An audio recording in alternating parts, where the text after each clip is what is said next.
Bom, boa noite a todos. Pessoal, é um prazer a gente estar aqui com vocês nessa nossa mesa redonda online. É um evento que está sendo realizado pela Associação Brusquense de Medicina, em conjunto com o Sindicato dos Médicos de Santa Catarina, Regional de Brusque, certo? E realmente é um prazer enorme para a gente estar aqui com vocês. É um evento que tem uma entrada restrita para os nossos colegas da Associação do Ciência e Medicina e para o CIMESC, mas ele está sendo também transmitido ao vivo através do portal Olhar do Vale. Então, eu queria dar uma boa noite a todos aqueles que estão nos observando agora, estão ouvindo a nossa conversa através do Olhar do Vale. Primeiramente, eu gostaria de agradecer os nossos convidados que estão participando conosco hoje, e daqui a pouquinho eu já vou comentar o nome deles.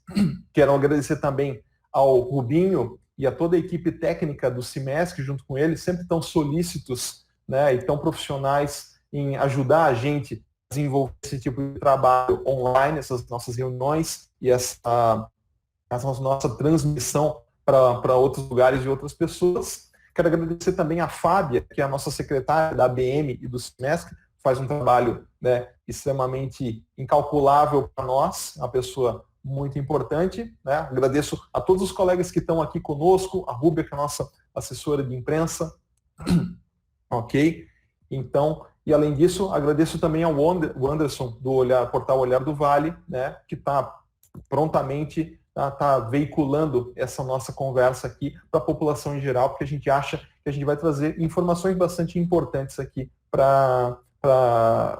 tanto para os colegas médicos quanto para a população em geral. No assunto de hoje, o que a gente vai debater na nossa mesa redonda online vai ser a imunologia do vírus e a vacinação. É o assunto quente do momento. Acredito que a vacinação vai ser a luz do fim do túnel, que vai nos levar para além dessa pandemia, vai nos fazer vencer o vírus, né? Claro, a gente vai manter todos os nossos esforços contra a transmissão. E para comentar esse assunto conosco, eu trago aqui para vocês o Dr. Felipe Souza, que é médico imunologista e alergologista, ou alergista, tá? O Dr. Ricardo Freitas, que é médico infectologista, Dr. Oswaldo Quirino de Souza, que é médico neurocirurgião e atual secretário de saúde aqui do município de Brusque, e também aqui meu parceiro das nossas instituições, Dr. Laércio Cadori, que é o presidente da Regional de Brusque do CIMESC, que é o Sindicato dos Médicos de Santa Catarina. Laércio, se quiser fazer as boas-vindas também. Boa noite, Gustavo. Boa noite a todos os participantes que Gustavo já enumerou. Em nome do CIMESC, eu quero deixar as boas-vindas a todos que venham a participar desta live, que tem uma importância muito grande.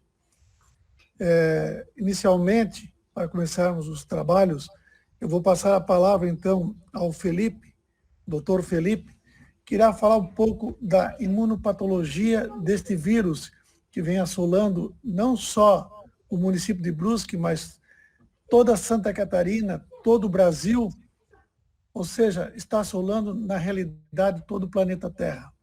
Então, Felipe, contigo a palavra. Olá, boa noite a todos. Eu queria imensamente agradecer a oportunidade de ter essa conversa com grandes personalidades. Agradeço demais à ABM pelo espaço, né? Eu tenho um orgulho enorme de fazer parte dessa associação, presente muito importantemente também na nossa região. E hoje eu venho para desmistificar um pouquinho a respeito dessa questão e dessa dúvida que é a imunologia em relação ao vírus da Covid-19. Vou compartilhar minha tela com vocês. Perfeito, Felipe. A gente está vendo bem, tá? Ok, obrigado.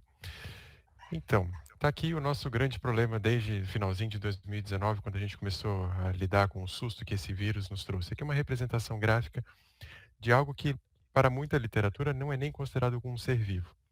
Um vírus, algo muito simples, né, em termos de estrutura, pode causar um estrago muito grande. E hoje, se a gente para pesquisar a respeito de imunologia e Covid, surge um monte de questão. Né? Tem surgido artigos que trazem a respeito da imunologia, coisas para tentar melhorar a imunidade, que é algo que a sociedade vem tentando buscar freneticamente já há alguns anos.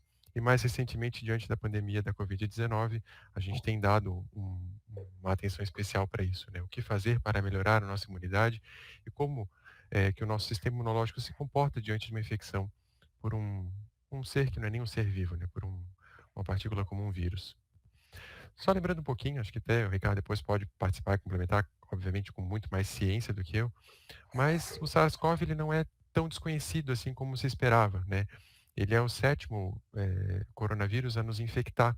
A gente já teve alguns processos infecciosos bem descritos a partir por conta do SARS-CoV mesmo, e outras famílias de coronavírus, tanto que nós já tivemos surtos classificados como pandemias ou até endemias mais estritamente em 2002, com o vírus SARS-CoV, que seria o 1 em 2003, e o MERS-CoV, que causou a febre do Mediterrâneo, e lá em 2012. O SARS-CoV-2, esse vírus que a gente conhece, ele poderia causar desde resfriados até uma síndrome inflamatória mais grave, que é a SARS. No entanto, né, o que caracteriza muito esse vírus é o quão rápido ele pode ser disseminado.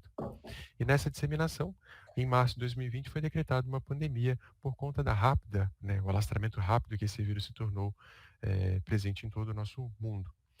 Ele não tem um índice de transmissibilidade tão alto quanto um vírus, por exemplo, do sarampo, né, e também não tem uma letalidade tão alta, mas ele é altamente contagioso, né, por conta do modo como ele é transmitido.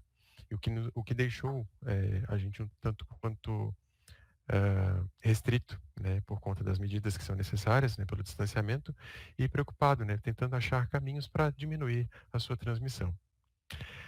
Essa síndrome que nos chama tanta atenção, que é a síndrome respiratória aguda e grave, que é a questão respiratória envolvendo a infecção pelo vírus da Covid-19, né, marcadamente pelo sintoma como se fosse uma pneumonia muito grave, é o que mais chama atenção. Mas, tratando-se de um vírus que tem uma infecção que pode ser sistêmica, ou seja, pegar vários órgãos e sistemas do nosso corpo, a gente pode ter um quadro muito mais abrangente. E é o que a gente tem visto recentemente diante de pacientes mais graves, com problemas de coagulação, sintomas neurológicos, sintomas cardíacos e vasculares, levando ao que a gente teme muito, que é o estado inflamatório sistêmico e grave, dado pela tal falada tempestade de citocinas. Toda a gravidade da infecção pelo vírus da Covid-19, ela se dá, e qualquer outra infecção, tratando-se da questão imunológica, se dá sempre de acordo com a questão individual de cada um de nós. Todo mundo pergunta, porque cada um manifesta de uma forma? Porque cada um vai reagir realmente de uma forma diferente diante da presença de um agente que vai causar uma infecção. E nós vimos que portadores de doenças cardiovasculares, portadores de diabetes, obesos, pacientes com insuficiência renal, hipertensão arterial sistêmica, que é a nossa hipertensão, tem um risco maior para desenvolver uma doença mais grave e maior probabilidade de óbito, infelizmente. Já as crianças, até então, porque isso mudou um pouco recentemente, a gente tem discutido entre os imunologistas o que está acontecendo em relação às nossas crianças com as novas variantes, elas possuem o menor risco de infecção. E quando essa ocorre, ela tende ao desenvolvimento de quadros clínicos mais leves. E isso está diretamente relacionado ao comportamento do vírus, causando infecção no nosso organismo. O coronavírus humano, né, tipicamente o SARS-CoV, ele é um vírus com um material genético simples, é um RNA, né, e ele tem moléculas muito organizadas e de maneira. É errado dizer simples, mas é como a gente pode dizer, porque ele não tem uma estrutura complexa. Ele é basicamente dividido em 4 proteínas. A proteína S na sua superfície, que é ela que tem a alta afinidade para infectar as nossas células e o nosso organismo. Proteínas de membrana, a proteína do núcleo viral, a proteína do envelope viral e dentro dele o material genético. Então ele é muito simples. A gente olhar para um vírus que um ser que poderia causar tanto estrago. Mas é exatamente por ser simples que ele passa despercebido pelos mais diversos mecanismos imunológicos e consegue infectar com tanta avidez. E o que acontece, né? Qual é a expertise desse vírus, né? Por que ele é tão preocupante? Porque ele utiliza uma enzima que está na superfície da grande parte das nossas células como uma janela para se grudar nas nossas células e jogar o material genético para dentro das nossas células. Como o vírus não é um ser complexo, ele não tem capacidade de se reproduzir sozinho.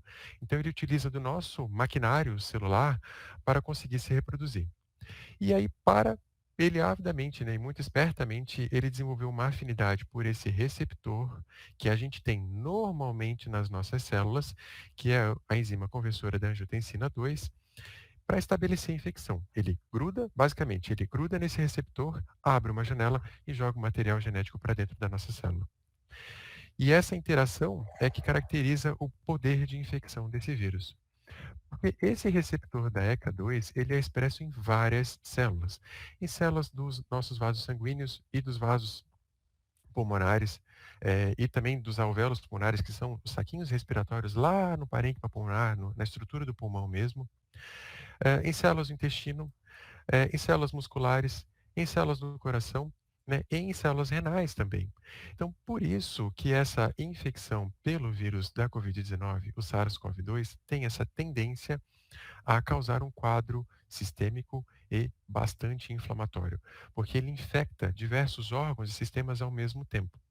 Como esse receptor que ele utiliza para se projetar para dentro da célula, né, o seu material genético, ele é mais proeminente e mais fácil de ser atingido por conta da via de contaminação ser a respiratória, é, a, a pulmonar, por isso que o quadro respiratório chama mais atenção de imediato.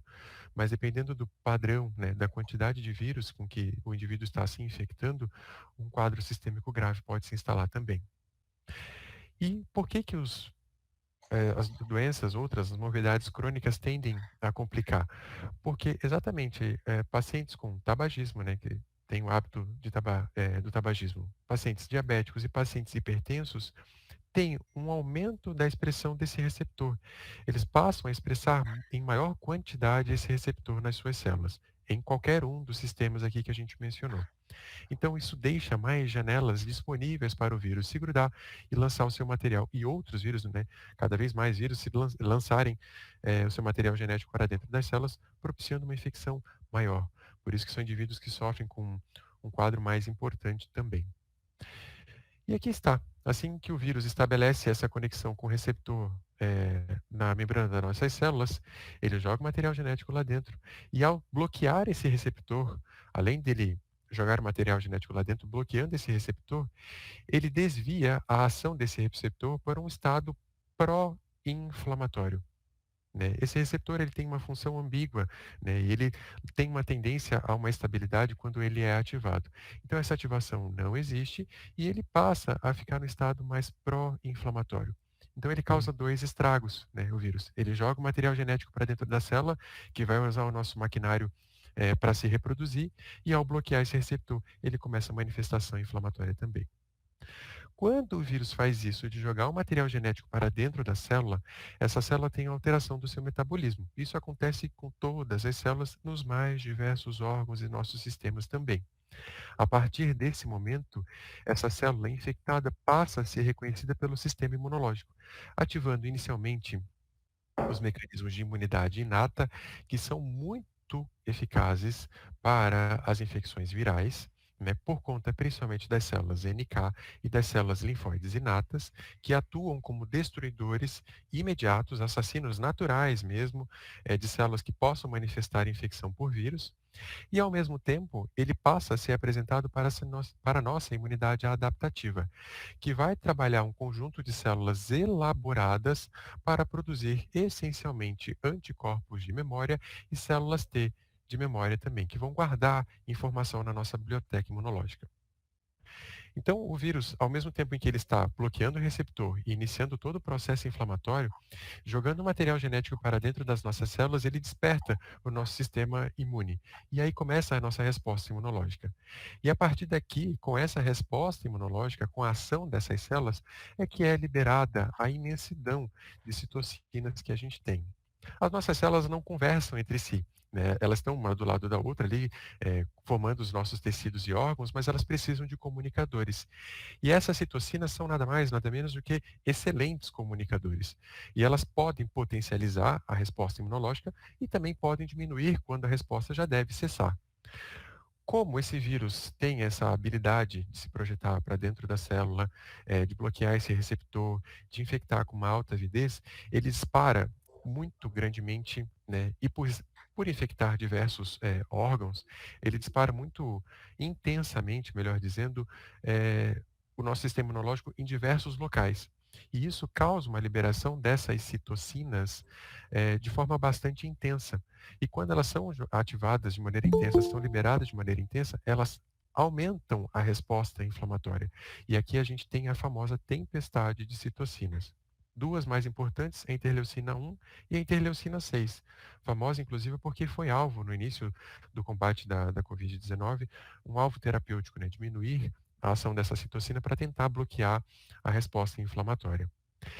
Com essa tempestade, essa quantidade enorme de citocinas sendo liberadas pelas células do sistema imunológico, há uma síndrome de ativação macrofágica. Essa célula aqui, ela é bastante importante no nosso sistema imunológico porque é ela que destrói outras células infectadas.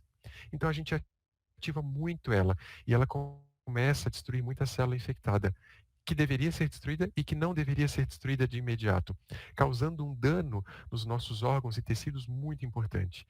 E conforme essas células vão sendo ativadas, aumenta de novo da liberação das citocinas, há uma intensificação da tempestade de citocinas e o nosso sistema imunológico começa a entrar em colapso.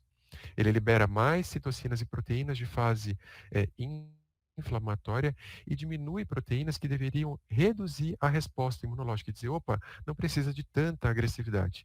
Então, esse desbalanço, né, acontece exatamente por conta dessa avidez pela infecção, de usar esse receptor, de lançar muito avidamente material genético para dentro das células e causar esse processo inflamatório nos mais diversos órgãos e sistemas.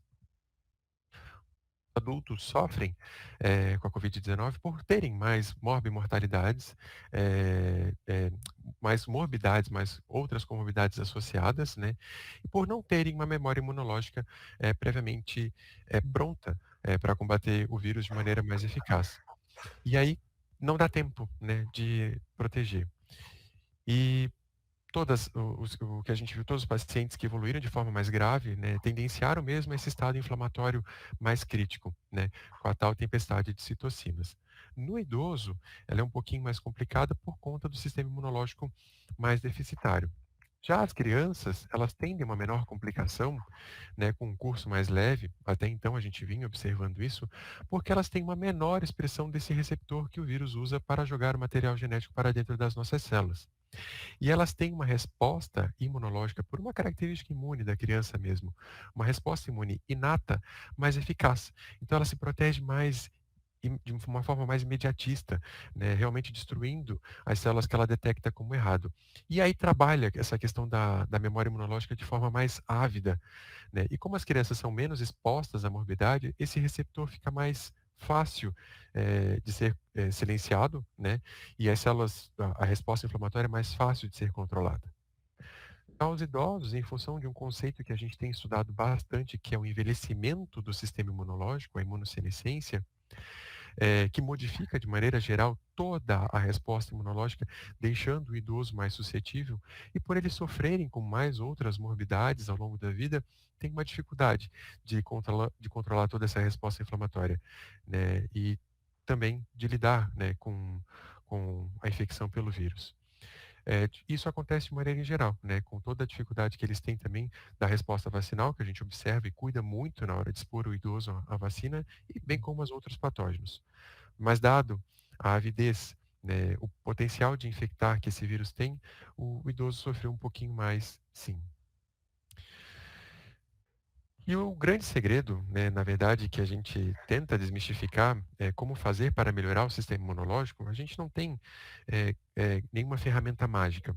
Nós temos tratamentos que dão tempo para que o sistema imunológico consiga se recuperar, e a gente tem alguns artifícios, os imunobiológicos que diminuem a resposta inflamatória, algumas medicações que controlam esses processos também, e aqui surge a ideia da vacinação. A vacina, ela é um modo da gente apresentar para o nosso sistema imunológico exatamente aquilo que seria apresentado durante uma infecção, porém de uma forma controlada, dando tempo e capacidade para o nosso sistema imune conseguir trabalhar esse processo e adquirir memória de maneira saudável para nos proteger. E é exatamente a vacina que, ao longo dos anos, tem trazido a oportunidade da gente erradicar um monte de doença infecto-contagiosa que a gente chama de imunoprevenível. E nós tivemos ao longo dos anos inúmeros sucessos. O Brasil mesmo foi premiado com uma certificação bastante importante a respeito da erradicação do sarampo. E que a gente viu o sarampo voltar nos últimos 4 anos aí, de maneira significativa, exatamente por conta do descrédito que a vacina do sarampo tomou, né, em relação de maneira geral, pela população. Então aqui, se eu posso já deixar um recado, é que, sim, temos que acreditar na vacinação como um potencial terapêutico mesmo e de prevenção, porque é uma maneira muito eficaz da gente dar potência para o nosso sistema imunológico nos proteger. E por enquanto a gente está tentando elaborar melhores vacinas com uma eficácia realmente maior, a gente pode e deve abusar daquilo que nos é possível. Higienizar as mãos com bastante frequência, máscara e o distanciamento da melhor maneira possível. Eu acho que eu passo agora a palavra para o Dr. Ricardo. Felipe, queria te agradecer ali por essa excelente explicação. Eu acho que você resgatou aqueles conhecimentos perdidos lá de interleucinas e citocinas, que há muito tempo a gente não via, mas de uma forma bem concisa, direta, objetiva, que eu tenho certeza que quem está olhando de casa, que não é da área, que não é médico, ou não é profissional de saúde, também conseguiu entender. Então, te agradeço mais uma vez por estar aqui conosco e por tão brilhantemente expor esse teu conhecimento. Agora, eu acho que é interessante a gente conversar com o Dr. Ricardo Freitas é infectologista. E, Ricardo, você poderia falar para nós o que a gente tem aí de vacina atualmente, se tem alguma diferença radical entre uma e outra, né? Acho que, claro, são várias que a gente tem no mercado, mas talvez enfocar aquelas que estão aqui no nosso, assim, já estão no nosso cotidiano, que seria a Coronavac, né, que é a chinesa da Sinovac, a AstraZeneca. E pelo que eu estou entendendo, existe um movimento do governo justamente para adquirir a vacina da Pfizer, né? Você pode dar uma palavrinha a respeito das vacinas? Boa noite para todos. Agradeço, Gustavo, o convite, né, da ABM. Me sinto honrado aqui, Laércio, obrigado, né, o Sinesc ali nos ajudando. E a gente fica aqui agora, cara, botar a bola quente no meu colo, né? E depois do Felipe fica a responsabilidade aumenta, né, cara? Bem mais complicado. O Felipe jogou uma bola redonda ali, agora o centroavante vai ter que fazer o gol, né, cara? Ficou difícil, ficou complicado. Mas o Felipe, assim, ele, na verdade, ele meio que me ajudou muito, né? E vai ficar mais fácil a nosso bate-papo aqui. O Felipe mostrou para vocês ali a estrutura viral. E ele, na estrutura viral, assim, a gente sempre às vezes traça, porque na minha vida eu sempre trabalhei com vírus e bactérias, e tem a estrutura celular, na parte de fora do vírus, uma proteínazinha, uma entrada ali, que é uma spike, que é a letra S ali, que vocês viram bem no slide que ele mostrou. Aquela ali é a chave das vacinas. Todas elas estão buscando aquela chave S ali do vírus, para tentar impedir que ele entre e detone o nosso sistema imunológico. Então, todas as vacinas ali estão tentando atuar de alguma forma impedindo a entrada do vírus na célula através daquela letrinha S ali, daquela proteína S que tem na entrada do vírus, tá? Na parte de fora do vírus. Então, a gente tem, basicamente, vacinas diferentes. A gente tem vacina com vírus atenuado, que é a Coronavac, que é um vírus inteiro, inativado. Então, é um vírus que vai ser colocado de uma forma dentro do nosso organismo. A gente tem vacinas que são vacinas vetoriais, que a gente chama. Vacina vetorial, hoje, a gente tem a AstraZeneca, a Oxford, a gente tem a Sputnik e a Johnson deve estar vindo aí com uma forma de vacina vetorial. Para vocês entenderem o que é uma vacina vetorial, é como se fosse um cavalo de Troia. Eu preciso colocar um vírus, no caso específico, um adenovírus, que ele vai ser inócuo para o ser humano, e dentro desse adenovírus eu coloco uma partícula viral e vai ser introduzido esse adenovírus no nosso organismo, de forma que lá dentro ele vai liberar essa partícula viral para formar a defesa do sistema imunológico, que é diferente da Coronavac, e o vírus entra inteiro, mas inativado. E a gente tem também essas vacinas mais modernas, né? Desculpe o trocadilho, mas uma delas é a Moderna, e a outra é a da Pfizer, BioNTech, né, que trabalham com RNA mensageiro. Como o Felipe bem mostrou ali, o vírus ele trabalha com RNA. O que acontece com o RNA mensageiro? É como se a gente pegasse um zíper de uma calça e o RNA mensageiro vai formar a outra parte do zíper. Eu tenho uma parte viral, uma parte que o RNA mensageiro vai trazer, e naquele momento que os dois se unem, eles vão formar uma partículazinha que vai ser colocada no lado de fora do nosso organismo, que vai ser a spike, novamente ela. Então ele vai produzir a proteínazinha S e vai ser expressa na frente da célula de forma a reconhecer o vírus novamente. Então todas elas têm um mecanismo diferente, mas todas elas tendem a atuar na entrada e nessas proteínas de entrada do vírus na célula. Tá? Então isso tem que ficar claro, são maneiras diferentes de agir, mas todas têm o mesmo objetivo, que é aquela proteína S ali, a spike, que vai ser abortada na iniciativa, vamos dizer assim, do vírus de atingir o nosso organismo. Sobre a eficácia delas, isso é bastante controverso, porque os estudos, a grande parte dos estudos, foram divulgados, mas não publicados em revistas médicas, então a gente tem aí uma variedade de dados a serem ainda comprovados.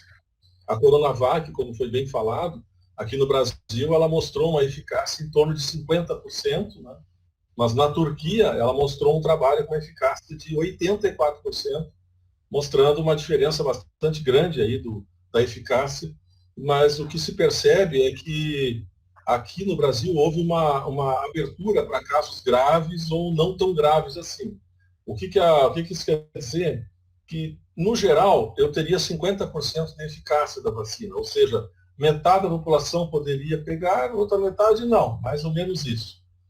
E eu tenho, de todas as pessoas que fizeram da fase 3 da Coronavac, nenhum evoluiu para a UTI, nenhum paciente precisou ir para a ventilação mecânica. Ou seja, ela tem uma eficácia de 100% para casos graves relatados no trabalho divulgado para a imprensa e para a comunidade e para a Anvisa, mas não foi publicado em revista científica ainda. Então ela tem essa eficácia. Na Turquia foi feito tudo junto, eles colocaram, independente da eficácia, se é caso grave ou não, eles colocaram tudo no mesmo grupo e a eficácia lá ficou em torno de 84%. Então são os dois trabalhos que a gente tem da Coronavac. Ela tem que ser feita 2 doses, né? Como vocês bem sabem, a diferença entre elas é de em torno de 2 semanas, e ela tem uma facilidade bastante interessante, que não precisa de refrigeração tão absurda. O Brasil tem condições, pelo sistema SUS, de fazer essa vacinação de forma tranquila, porque ela basta refrigerador comum que ela poderia ser utilizada. A da Oxford, que é a que nós estamos usando aqui, ela precisa de 2 doses também, sendo que a segunda dose é em torno de 12 semanas após a primeira. Então, a gente vai ter um espaço maior de tempo aí entre as doses da Oxford e da Coronavac. A gente vai ter as pessoas imunizadas da Coronavac antes das pessoas imunizadas com a AstraZeneca.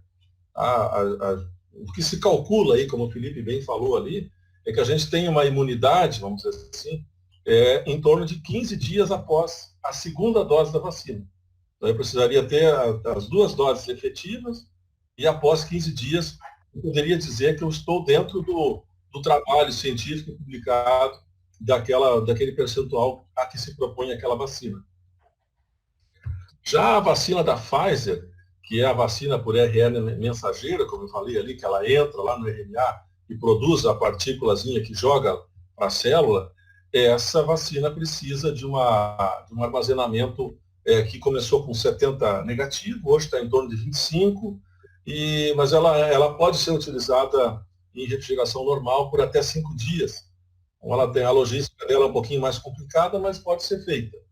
Ela mostrou a eficácia dela em torno de 95%. Ela tem uma eficácia boa, também precisa de 2 doses e um intervalo entre as doses em torno de 3 semanas. Então, ela tem uma eficácia bastante interessante. Países como o Reino Unido e os Estados Unidos já estão usando ela em larga escala. A princípio, mostrando bons resultados no controle da pandemia. A Moderna é muito parecida com a da Pfizer, a diferença é que vai precisar de 4 semanas entre as doses, mas também tem uma eficácia acima de 90%. A gente também tem a vacina da Sputnik, né, que está chegando aí, talvez acabe entrando no mercado brasileiro. Ela é uma vacina parecida com a de Oxford, né, e ela mostrou uma eficácia, publicada pelo governo russo, de 91%. Tá? Uma eficácia bastante interessante, precisa também de 2 doses, sendo 3 semanas entre elas. A única que aparentemente é uma dose apenas é a da Johnson & Johnson, que a Anvisa já autorizou que seja usada aqui no Brasil, né? Já foi autorizado o uso, mas ainda não tem comercialmente ainda disponível, né? E ela se propõe a uma dose apenas, e ela também é partícula viral, ela precisa de um vetor, né? E a eficácia dela está girando em torno de 70%. A vantagem é que, nos trabalhos iniciais, ela é apenas uma dose, que poderia facilitar uma imunização mais rápida da população. Tá? Então, seriam essas as vacinas assim, que a gente tem no escopo aí, a curto e médio prazo. Tem várias outras, né? Na verdade, tem 74 vacinas sendo estudadas agora em fase 2, 3 ou 1. Nessas 3 fases aí, nós temos 74 vacinas no escopo para o mundo poder utilizar. As que estão na frente são essas que eu falei. A Coronavac, que é vírus atenuado, a AstraZeneca, a Sputnik e Johnson, que usam vetor viral, a Moderna e a Pfizer, que usam a tecnologia de RNA mensageiro, que é uma tecnologia inovadora que surgiu nessa pandemia. A dúvida que o pessoal fala muito é porque a imprensa vai noticiando e quando a gente acha que a coisa está ficando bom, isso aqui é igual o Lady Murphy, né? Quanto mais a gente fala, parece que está errado. É uma caixa de Pandora às avessas aí. Nós temos variantes aí do coronavírus, é bastante claro e evidente que ele vai fazer mutações, né? Porque ele não é perfeito, ele vai se multiplicando de uma forma bastante alta, e nessas multiplicações ele comete erros na sua falha e vai produzindo variantes. Isso é uma coisa bastante esperada, né? Quanto mais cedo eu abortar essa replicação viral, muito provavelmente mais cedo ou com maior propriedade eu evito as variantes do vírus, né? Talvez eu consiga ter uma condição de menos variantes se eu conseguir impedir a replicação viral de uma forma mais rápida. Por isso, como o Felipe falou, e eu acho que já é consenso no grupo aqui, a vacinação ela tem que ser feita de uma forma o mais rápido possível, porque se a gente ficar vacinando 50 hoje, 50 amanhã, 500 amanhã, eu vou ter uma eficácia nesses grupos definidos, mas a nível de população viral, a possibilidade de uma confusão lá na frente é muito grande. Eu tenho variantes virais que poderiam eventualmente ser resistentes às vacinas. Né? E são coisas que a gente não tem uma resposta bem definida. Né? A Fiocruz e o Instituto Butantan, aqui no Brasil, publicaram recentemente, aí, há cerca de 24, 36 horas atrás, alguns trabalhos, mas ainda com um N bastante pequeno, mostrando que as vacinas, tanto a Coronavac quanto a AstraZeneca, são sim eficazes para a variante P1, que é a que está circulando, a variante de Manaus, que eventualmente fez aquela confusão ali no oeste, em Chapecó, Xanxerê. Então, se a dúvida seria se há possibilidade dessa vacina que a gente está utilizando aqui funcionar para as variantes, segundo o Instituto Butantan e segundo a Fiocruz, sim, ela é eficaz para as variantes. Então, mas, como eu disse, são relatos e são trabalhos dos institutos, não há nada publicado ainda em alguma revista científica que a gente pudesse ter um embasamento melhor. Essas coisas são muito rápidas e a gente não consegue esperar muito tempo para ser publicado. Mas já é um alento, eu acho, para todos nós aqui, porque, na verdade, são as vacinas que nós estamos tomando, né, e que poderiam se tornar eventualmente inócuas se essa variante se tornasse dominante no coronavírus. Quanto tempo dura uma vacina? Né? Acho que essa é uma resposta de $1 milhão. Né? A gente não sabe, mas a gente imagina, assim, ó, por exemplo, a Pfizer, o laboratório falou que ela poderia eventualmente ter um potencial de até 3 anos, tá? Pelo RNA mensageiro. Isso foi o fabricante que falou. Tá? Não foi nada publicado, não tem nada disso. A Coronavac e a da AstraZeneca, a Sinovac, na verdade, é o fabricante da Coronavac, né? E a AstraZeneca relataram que a vacina muito provavelmente teria que ser anual. Muito provavelmente teria que ser anual. Eles calculam que a imunidade oriunda destas vacinas pudesse durar aí de 8 a 12 meses.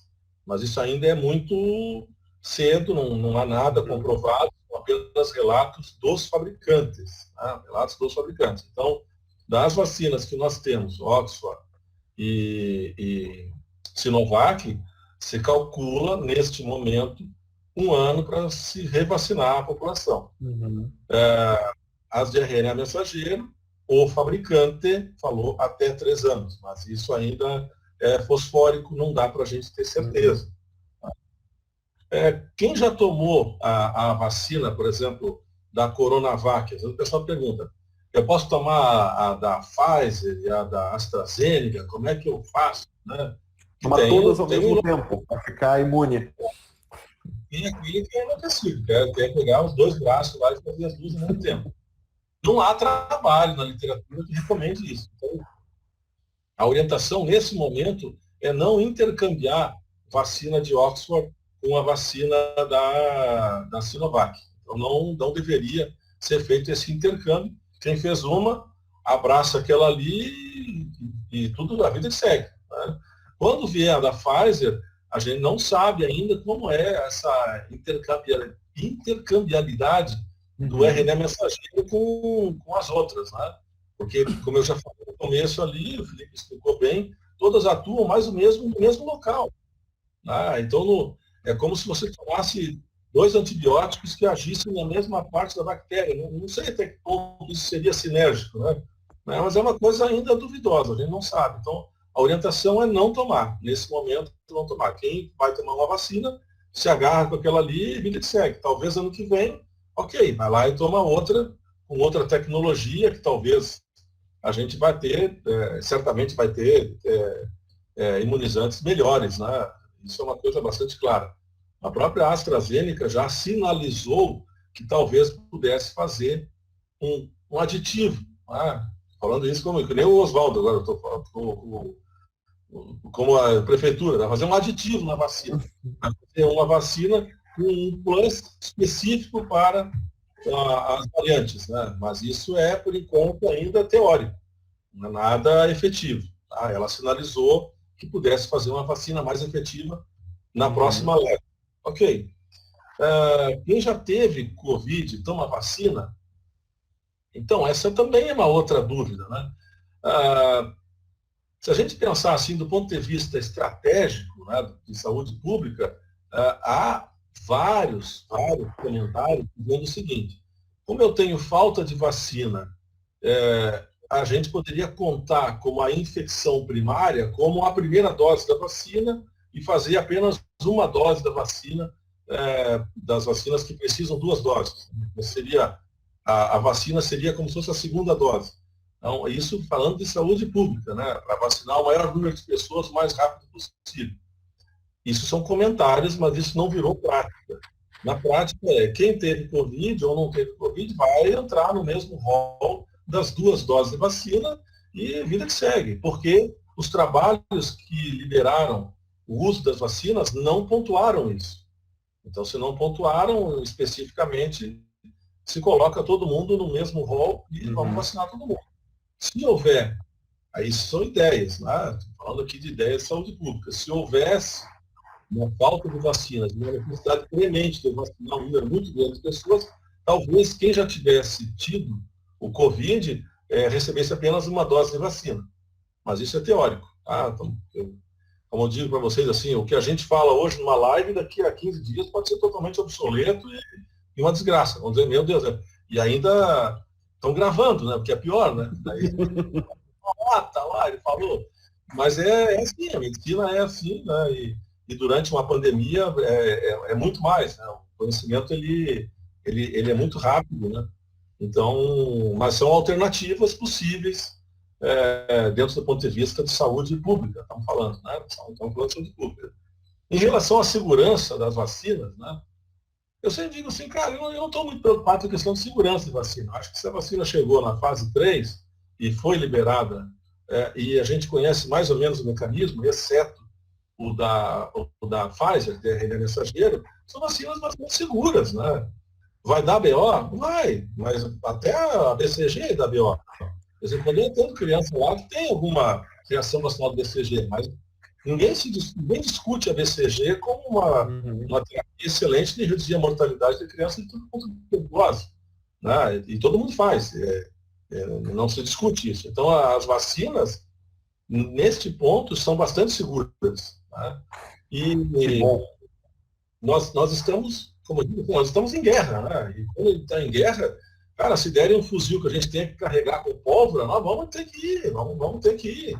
Uma baioneta também serve, tá tudo certo com a pandemia. Tá? Nós não podemos nos dar ao luxo, nesse momento, de estar selecionando muitas vacinas extremamente seguras, porque uma vacina extremamente segura e com eficácia muito alta, talvez levasse 5, 6 anos para a gente ter um publicado, algo bastante criterioso. Não é o caso. O que a gente tem que fazer agora? Ela é segura? Sim. Vamos fazer? Vamos. Ela pode não ter a eficácia necessária que a gente gostaria que tivesse. Eu vou tomar a vacina, eu vou sair feito louco, sem máscara, correndo pela cidade. Não vai dar. Isso não vai dar. E o Felipe também mostrou muito bem ali, ele não usou a palavra, mas é mais ou menos isso, é uma imunidade de rebanho. Uma imunidade de rebanho, na infectologia, ela funciona mais ou menos acima de 70% da população imunizada. E eu teria que ter uma galera bastante imunizada para eu poder cortar a cadeia de transmissão do vírus. Né? Mas hoje a gente tem aí, se eu somar, vamos um pacotão, então. Eu vou somar todo mundo que já teve o Covid, com quem já foi imunizado. Cara, se chegar a 15% é muito da população. Né? Então está muito longe de uma imunidade de rebanho, o que eu digo assim, não dá para tirar a máscara, entendeu? De quem foi vacinado. Eu tomei as 2 doses, passou 15 dias, eu vou tirar a máscara. Tá, mas não funciona, porque eu tenho 50% de chance de pegar a doença e transmitir ela para os outros. E aí a cadeia de transmissão que a gente quer cortar não vai funcionar. Então, as pessoas às vezes não entendem isso, né? E talvez até, se é bom ou ruim, se discute muito, depois o Oswaldo vai falar melhor sobre isso. Por que vacinar primeiro os idosos? Por que vacinar... Por 2 motivos, né? Já vou dizer. Um é porque não tem vacina para todo mundo. Se eu pegar acima de 90 anos, eu tenho uma população X. Se eu pegar entre 40 e 50, a população é muito maior. E aí vai dar briga, porque eu não vou ter vacina para todos ao mesmo tempo. E aí vai ter aquele maluco de 40 anos que vai querer ir para o trabalho sem máscara. Vai botar um chinelão, uma bermuda e vai para sem máscara. E vai arranjar confusão, vai arranjar briga. Não vai dar. Então, a gente precisa ter essa imunização, começando pelas idades mais avançadas, para ir trazendo um convencimento à população de que a vacina é segura, de que a vacina é eficaz. E isso, né, me parece bastante claro que funciona, porque a gente já está tendo nas UTIs, uma mudança. Ou é uma mudança do perfil epidemiológico do vírus, ou é a eficácia da vacina, porque acima de 80 anos já começa a ser escasso na UTI. A gente tem hoje uma faixa etária de 60 a 75 anos, por aí. Aí mas o perfil está mudando. Não sei se está mudando o perfil ou se essas pessoas estão se expondo mais, né, para frente, estão pegando a doença.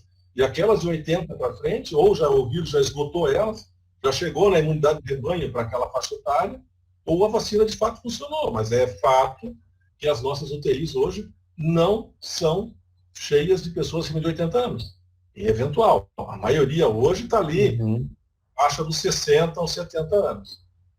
Então, eu acho que é isso. Depois, se o pessoal quiser fazer alguma pergunta, né, vamos deixar aqui o nosso secretário falar a respeito do plano. E a gente está aí. Né, a bola bateu na trave, Felipe. Não foi gol ainda. Mas o jogador vai vir correndo agora, acho que está fazendo gol. Não, mas, Ricardo, a gente agradece. Acho que você respondeu várias dúvidas que são comuns a colegas, a pacientes em geral, a familiares, né? Então, a respeito de, já tive Covid, preciso tomar vacina? Claro, precisa. Tomei vacina, preciso continuar usando máscara e mantendo as precauções? Precisa sim. Então, acho que é importante que as pessoas realmente entendam que você, assim, não é assim você tomar a vacina e ficar indestrutível, né? Você pode voltar, de alguma forma, ter a doença, né? Isso vai depender da eficácia, né? Existe uma diferença de eficácia das diferentes vacinas, mas o mais importante é que as vacinas reduzam a incidência de infecções graves, né? Reduzam a mortalidade, né? E a severidade das infecções causadas, né? Se você tomar a vacina e ao invés de ir para a UTI, você tiver uma gripe que vai te derrubar uns 2, 3 dias, mas não for para a UTI, se você não tivesse tomado, isso já é um ganho excelente, né? Para a população em geral, né? E para o nosso sistema de saúde, isso aí já é um ganho excelente. Então, eu queria chamar agora para a nossa conversa o doutor Oswaldo Quirino, é o nosso secretário de saúde aqui do nosso município de Brusque, é médico neurocirurgião. Doutor Oswaldo, eu queria perguntar para o senhor, assim, para o senhor talvez explicar de uma forma sucinta como é que está sendo o processo de imunização aqui seguido pela Secretaria Municipal de Saúde. E também já adianto uma pergunta que bastante gente faz. Existe uma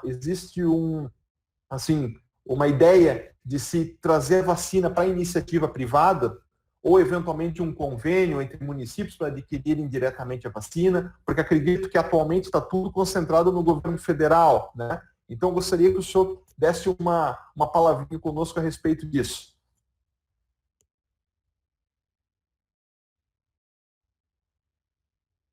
Doutor Oswaldo, acredito que o seu microfone está desligado. Boa noite a todos os colegas, cumprimentando o presidente Gustavo, cumprimento a todos os colegas, cumprimentando o doutor Laércio Cador, cumprimento todo o CIMESC, né?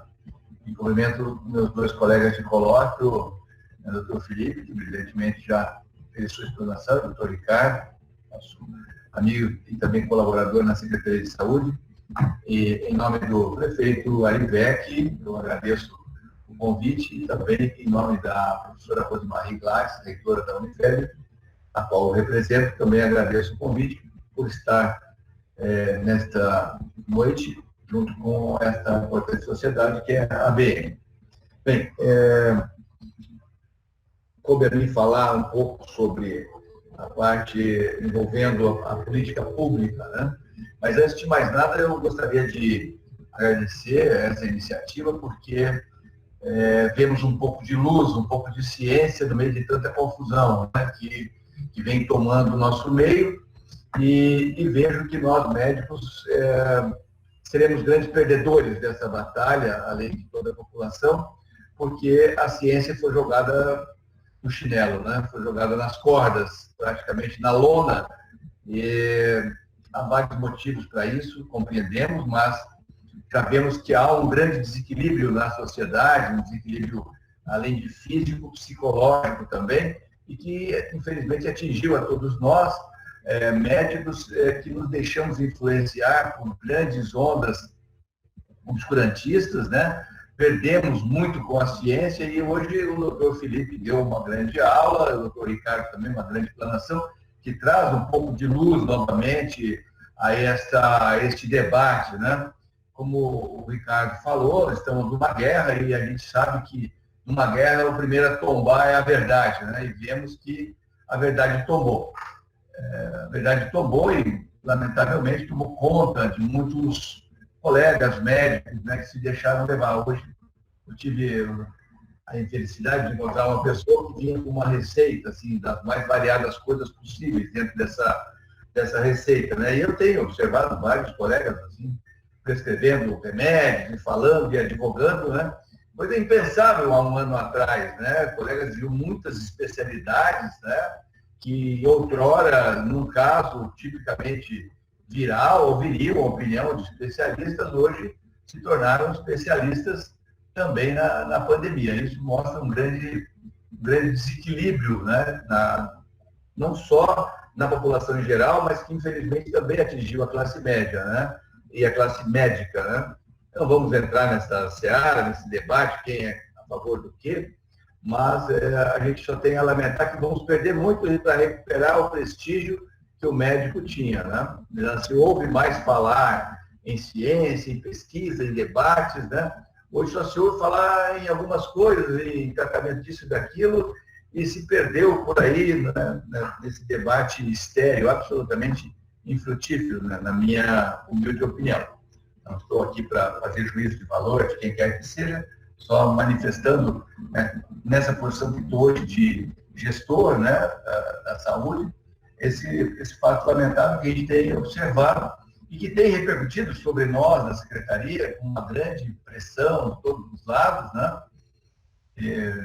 Enfim, várias correntes, né? Mas, respondendo à sua pergunta, nós aqui estamos utilizando 2 tipos de vacina, como o Ricardo explanou, e nós, na verdade, sim, não sabemos nunca a quantidade de vacina que vem para a nossa cidade.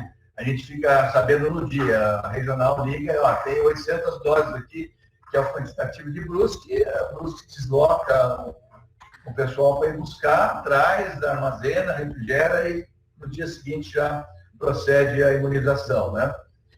Hoje nós recebemos uma notícia que o Estado vai receber mais 84 mil doses da vacina para já dar início à vacinação da faixa etária de 70 a 74 anos, né? E coube ao município, né, simplesmente preparar a logística e com algumas adaptações às condições locais para poder fazer a aplicação e a disponibilidade da vacina para a população. Mas nós obedecemos fielmente o Plano Nacional de Imunização, elaborado pelo Ministério da Saúde e referendado pela Secretaria Estadual da Saúde. Mesmo assim, né, a gente apanhou bastante, né, porque vários grupos se sentiram lesados, vários grupos se sentiram não prioritários e caíram em cima, né? Então, mas infelizmente nós não tivemos o controle sobre isso. Veio para nós uma cartilha pronta e nós arrumamos o nosso esquema da melhor maneira possível, né? O que nós estamos tentando garantir é a agilidade no processo, como o Ricardo falou, que tem que ser o mais rápido possível. Então, tão logo a gente recebe as vacinas, né, o pessoal da vigilância já dá início ao processo de vacinação. Tivemos uma grande amostra naquela vacinação de 80 a 90 anos, em que recebemos 1.200 doses e conseguimos aplicar num sábado, né, em menos de 12 horas, 1.150 doses. Conseguimos também, felizmente, imunizar a maior parte dos profissionais de saúde. Hoje encerrou-se para a parte dos profissionais de saúde. Esses profissionais de saúde que não receberam, irão receber aí agora somente na sua faixa etária e naqueles grupos de comorbidades, aqueles que tiverem essas comorbidades. Mas, inicialmente foi feita uma estimativa de 6 mil pessoas, mas o Ministério disponibilizou 3 mil doses aqui para nós, baseado no último censo da vacinação do H1N1. E também ali houve uma abertura, um leque muito grande, né? Inclusive colocaram, por exemplo, o educador físico, e o educador físico fazia parte, muitas vezes, do grupo de professores, né? E os professores se sentiram lesados também, né? Colocaram outros profissionais que davam aula na universidade, e também as suas categorias se sentiram lesadas. Ou profissionais que trabalhavam no hospital, como fisioterapeuta, nutricionista, que trabalhavam no hospital, trabalhava na sua clínica. Então, primeiro foi os hospitais, e, enfim, deu essa celeuma toda. É claro, nós estamos em pandemia, né? Estamos em guerra, como o Ricardo falou, então é uma situação bastante crítica e a gente tem que ir se adaptando conforme as condições oferecem, né? Em relação à sua pergunta da aquisição do município, do estado das vacinas, eu hoje participei de uma reunião ali com o prefeito, na qual foram oferecidos 100 mil doses da vacina Sputnik 5, né? Porém, houve um problema legal com isso, porque veio uma carta de intenções para você assinar, né? Só que a empresa que está oferecendo ainda tem problema de certificação. né? Eles trazem amostra de várias prefeituras do Nordeste que assinaram, várias prefeituras do Sudeste que assinaram, mas, assim, carece de comprovação. Então, fizemos uma reunião com a Procuradoria-Geral do município hoje e ele achou por bem a gente aguardar um pouco para assinar, mesmo que fosse um protocolo de intenções, porque se isso aí for, né, uma canoa furada, nós podemos estar referendando, né, tipo uma coisa que não terá um amparo legal, né, daqui a pouco. Então, não foi ainda assinado. O secretário de Estado da Saúde, o doutor André Mota, ele esteve aqui na segunda-feira passada, no Hospital Azambuja, e foi bem explícito, disse, não comprem vacinas. Os municípios não devem comprar vacina, porque vão disponibilizar uma quantidade de dinheiro grande que poderia ser usado de uma outra forma, e sendo que o Estado está providenciando. Então, deixe na mão do Estado, né, segundo ele. E que, segundo as palavras do doutor André, ele acredita que até final de maio, né, ele terá quantitativo suficiente para ter imunizado 2.800.000 catarinenses. Um número bastante expressivo. Bem expressivo. Foi essa informação que eu obtive com ele lá no Hospital Azambuja, né? A gente ouve, né, diariamente notícias do Ministério da Saúde importando vacinas e tal. Então, assim, para resumir, há um interesse do município em comprar? Sim.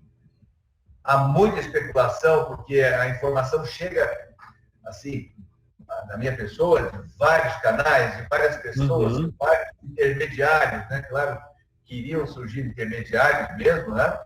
Mas difícil de checar a veracidade dessas informações, checar a veracidade se este quantitativo será mesmo disponível, né? Então, a gente está ainda em stand-by, observando, aguardando as coisas ficarem um pouco mais claras, né? E guardando essa informação que o secretário de Estado nos deu. Aguarde, confie no Estado, porque o Estado está atento a essa questão e com essa expectativa. Ele sempre deu este número para nós, seguramente ele tem informações, né, talvez mais fortes, mais confiáveis que nós. Disse que o governador dispõe de 300 milhões de reais para comprar vacinas, 300 milhões.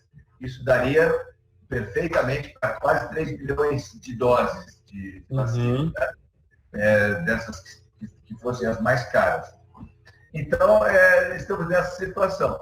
Da nossa parte, estamos, assim, adotando essas medidas que o Estado nos diz, medidas de segurança, acompanhamento diário, né, dos números, contato com os hospitais para saber a disponibilidade de atendimento a todos os pacientes, né? Até o momento, felizmente, não tivemos problemas ainda de transferência de pacientes de Brusque por causa de leitos de UTI. Estamos tendo solicitação de outros municípios, né, na busca de leitos. A informação que eu tive hoje é que existem 400 pacientes na lista de espera do sistema de regulação do Estado, buscando. Há uma informação também que algumas Unimedes estão se mobilizando para montarem UTIs e as Unimedes estão fechando o pronto-socorro e se dedicando ao atendimento dos pacientes já hospitalizados, né? Então, assim, a sociedade está se movimentando, está se mexendo, né? E aqui, até este momento, assim, a situação inspira muito cuidado, né? Mas ainda não estamos respirando por aparelho, ainda estamos pronando. Sim. Não, obrigado, Oswaldo, pela sua contribuição, por explicar tão bem como é que está sendo o papel aí da Secretaria Municipal de Saúde nesse momento, né? O Dr. Ricardo falou anteriormente, a gente está numa guerra e está pegando o primeiro fuzil que a gente tenha disponível, né? E nessa guerra o senhor é nosso general aí do município que está comandando essas tropas aí de profissionais e que estão ajudando a combater, né? Eu vejo dos colegas e das pessoas que eu conheço, de amigos, pessoas próximas, parentes, assim, ouço muitos elogios das gestões ali da Secretaria Municipal de Saúde, né, incluindo aí a atual, no combate da pandemia, né? Que realmente é um mal que veio há mais de um ano agora, né? Completamos mais de um ano e se Deus quiser, a gente vai conseguir sair dessa.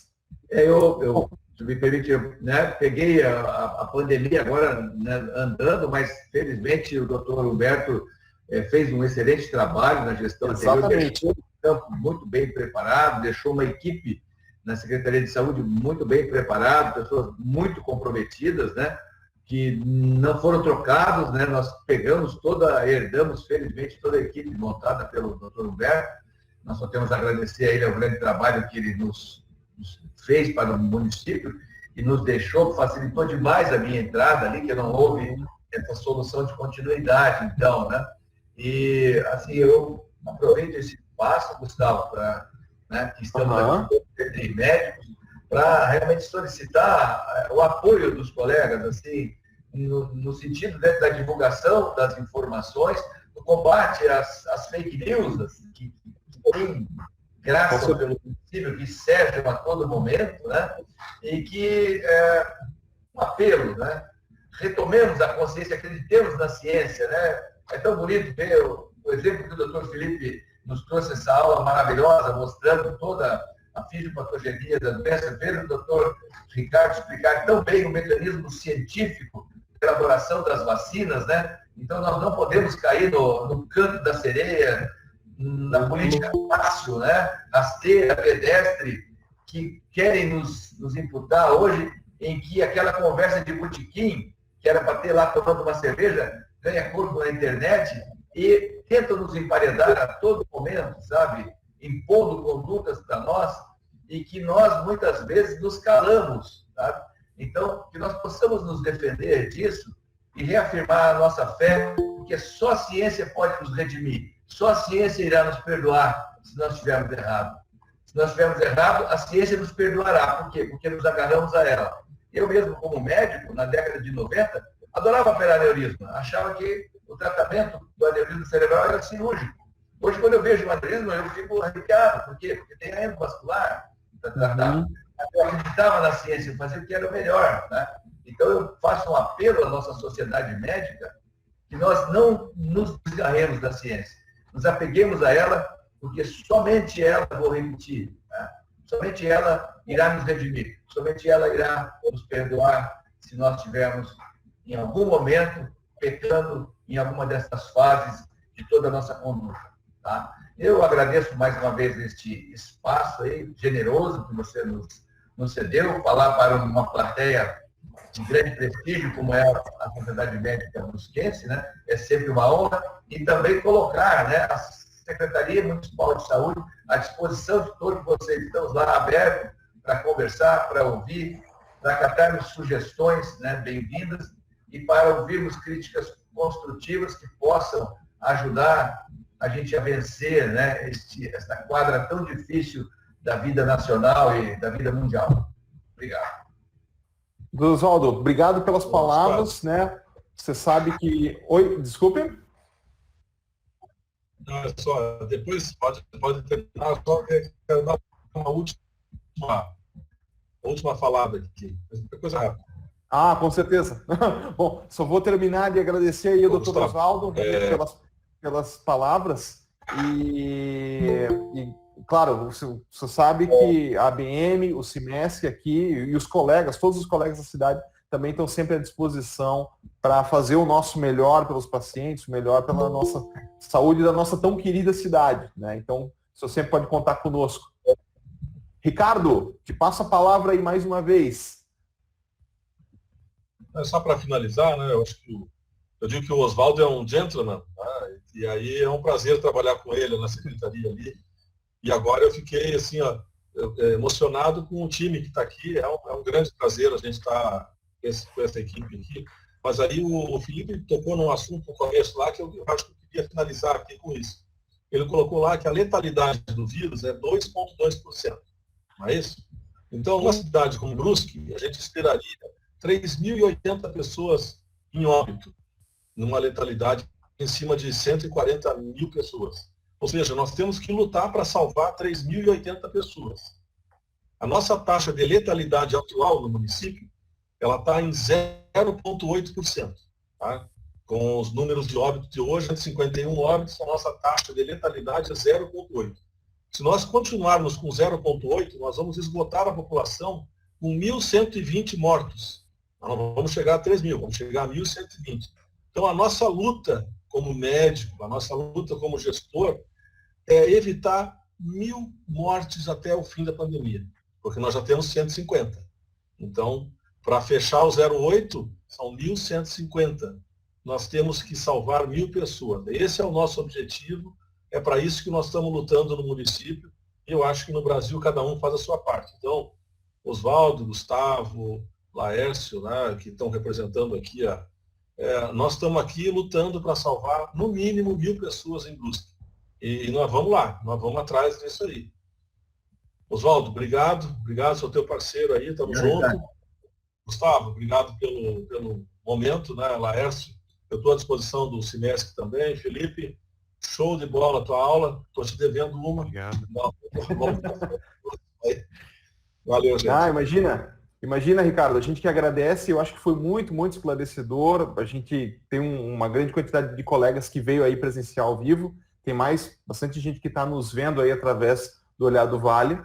E, bom, eu acho que agora também a gente já está com mais de 1 hora de reunião. Talvez o Ricardo fez as palavras aí de final dele, né? Eu quero passar agora a palavra para o Felipe. Felipe, você tem algumas considerações finais ali para deixar de mensagem dessa nossa reunião? Também queria ouvir. Eu queria agradecer imensamente a oportunidade de falar para vocês. Para mim é sempre uma honra estar diante de uma sociedade médica que me acolheu. Eu tenho o maior orgulho de comentar que desde o meu primeiro dia de trabalho eu estava em Brusque trabalhando como plantonista no Hospital Zambuja, e foram 8 anos dedicados ao hospital. Então é uma honra poder voltar agora como docente da Unifeb e atendendo também em consultório em Brusque, dar essa minha devolutiva a essa população que merece tanto e a população que está em volta da nossa cidade ali. Queria fazer um reforço positivo com aquilo que o Dr. Oswaldo comentou. Gostando eu muito do Programa Nacional de Imunizações, né, e sendo entusiasta da saúde pública, que essa questão da seleção da população, ela vem através de uma política pública para populações vulneráveis, né? Tudo que se trabalha em política pública de grande abrangência, a gente cuida primeiro dos mais vulneráveis. Por isso que a gente imunizou-se populações que eram mais suscetíveis a sofrer com a doença antes. E que a tendência, abrangendo isso tudo, é a gente conseguir caminhar para proteger a população como um todo. E a gente precisa acreditar muito na vacina como um instrumento potente de cuidado da população em geral. Caiu isso num descrédito que me deixa um tanto quanto angustiado. E eu venho defendendo nos últimos anos, para os meus alunos e para os meus colegas que estão próximos, assim, a importância da vacinação para realmente difundir essa questão, né, resgatar esse orgulho que nós tínhamos, né, nós brasileiros tínhamos o nosso Programa Nacional de Imunizações. E que a gente possa voltar a ter um alto índice de imunização e a nossa população protegida, não apenas para a Covid-19, mas também para todas as outras doenças imunopreveníveis. Mais uma vez, Gustavo, Dr. Laércio, Dr.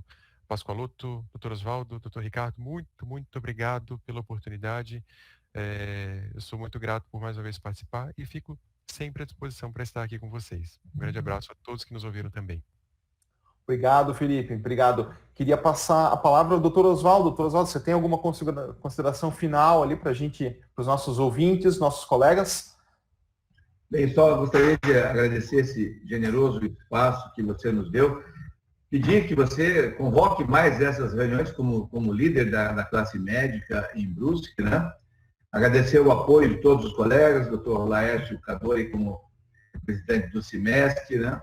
Dr. Jonas Sebastiani como um membro extremamente atuante aí da nossa sociedade, né? Grande formador de opinião, médico de muitas empresas que podem difundir essas informações, né? Ao Dr. Frederico, nosso ex-presidente, presidente do nosso congresso agora, né?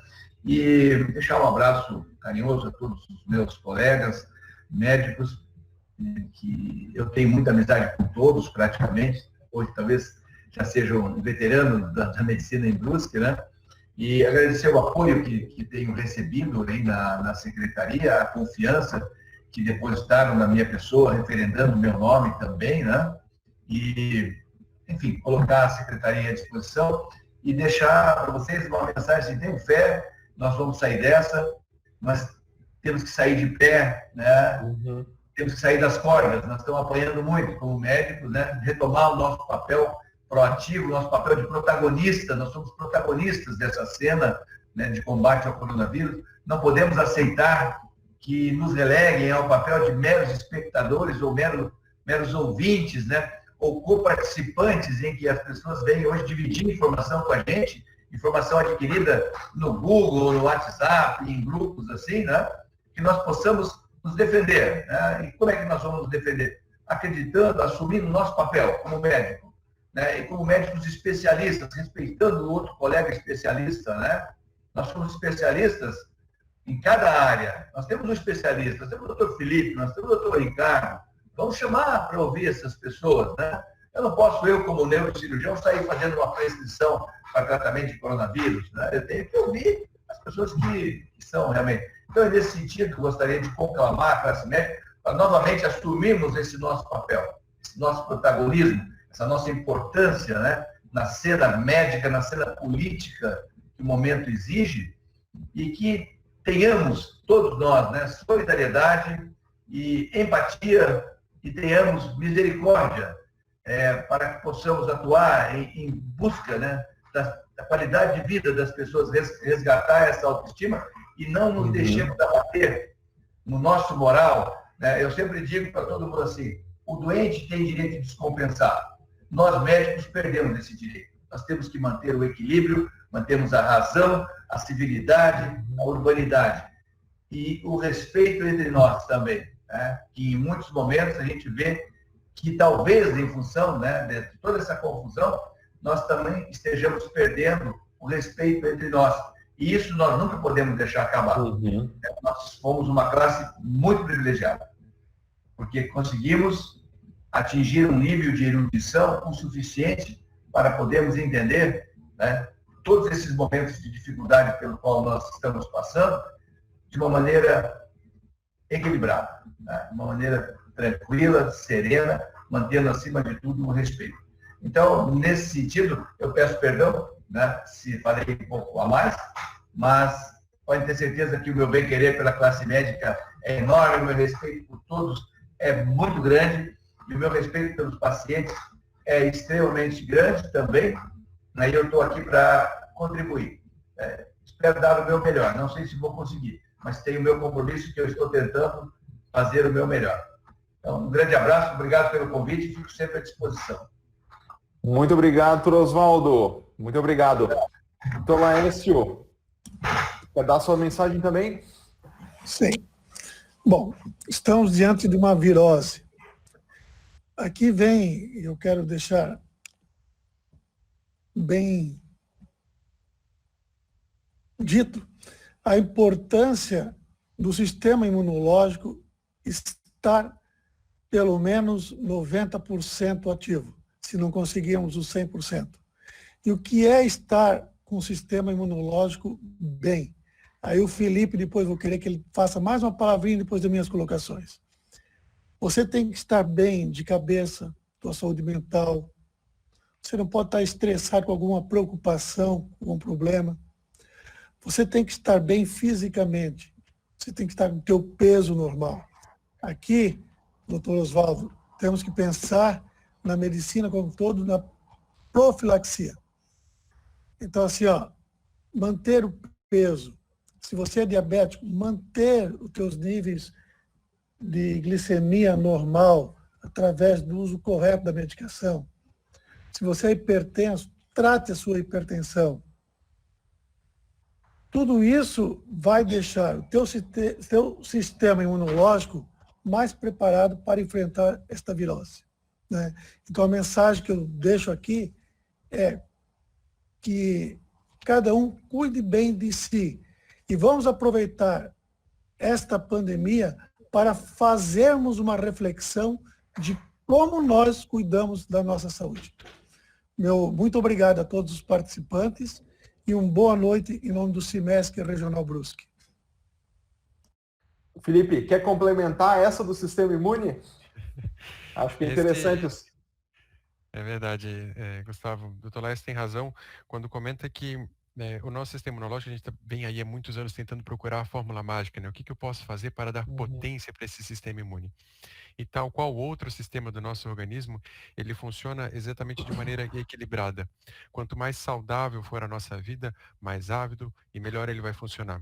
Claro, cada um de nós tem uma particularidade. Os nossos corações têm funcionamentos iguais, mas eles são diferentes, eles são cada um, dentro de cada um de nós, um órgão diferente, né, para cada um de nós. E assim é o nosso sistema imunológico. Cada um de nós vai ter o nosso comportamento do sistema imune. Mas uma vida saudável, com uma dieta equilibrada, com prática de atividade física, com exposição ao sol de maneira regular e saudável, com uma boa ingesta de água, e com todas as doenças que, infelizmente, possam acometer o indivíduo estejam controladas, melhor vai funcionar o nosso sistema imune. Eu acho que está aí realmente a chave para a gente manter um bom funcionamento e uma boa proteção. Certo, Felipe. Obrigado mais uma vez pelo mais um comentário a respeito de saúde em geral que a gente precisa saber. E quem está nos assistindo com certeza vai levar uma mensagem. Obrigado, Laércio. E, bom, acredito que agora a gente chega ao fim da nossa transmissão, da nossa mesa redonda online. Eu fico muito contente, muito satisfeito, porque a gente teve a participação de colegas excelentes aqui, de valor incalculável para a nossa medicina brusquense. Então, eu quero agradecer ao doutor Felipe, ao doutor Ricardo, ao doutor Oswaldo, ao doutor Laércio, aos nossos colegas que também fazem parte aqui da nossa comunidade, estão nos assistindo, a todos eles, incluindo ali o Fred, que é o nosso ex-presidente, né? O Jonas também, um valor incalculável, ele também já foi presidente da ABM, demais colegas que estão assistindo e, claro, a todo o público que nos assiste através do portal Olhar do Vale, nessa transmissão que está sendo realizada ao vivo. A partir de amanhã, provavelmente a gente já vai ter esse vídeo veiculado no canal do YouTube também da Associação Brusquense de Medicina, para quem quiser rever a maravilhosa conversa que a gente teve aqui, rever os slides ali, os belos slides do Felipe. E, bom, como mensagem final, acredito que todo mundo já percebeu que nós estamos numa guerra e a gente precisa lutar com todas as armas que a gente tem. Talvez a melhor arma, que levou um tempo para ser desenvolvida, mas é o que a gente tem agora, é justamente a vacinação, né? Então a gente tem que enxergar as vacinas como a luz do fim do túnel para justamente adquirir a nossa imunidade de rebanho, né? Para a gente conter o espalhamento desse vírus. Enquanto que a gente não tem as vacinas sendo administradas da maneira que a gente gostaria, né? A gente espera que logo a gente tenha vacinas em doses suficientes para toda a nossa população. A gente tem que continuar se cuidando, nossos pacientes, as pessoas que estão ouvindo têm que continuar se cuidando. Então, higiene das mãos, higiene dos objetos pessoais de uso frequente, uso de máscara sempre que em contato com outras pessoas em locais públicos ou privados, né? E praticar sempre que possível o distanciamento social. Se você puder, fique em casa. Né? Então, vamos evitar a aglomeração, porque a partir daí que a gente vai reduzir a transmissão desse vírus e para que todo o nosso sistema de saúde sofra menos com essa pandemia. Então, queria deixar essa mensagem final. Mais uma vez, agradeço aos colegas que estão nos assistindo, né? Ao pessoal que está assistindo de casa, através do Olhar do Vale.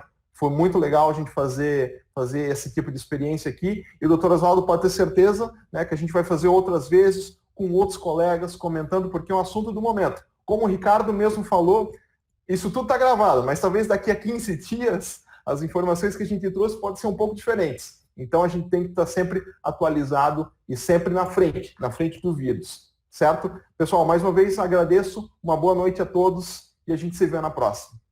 Tchau, tchau. Um abraço. Anderson, boa noite. Abração. Boa noite a todos. Valeu. Boa noite, pessoal. Boa noite a todos aí, doutor Oswaldo. Um abraço aí para todos aí.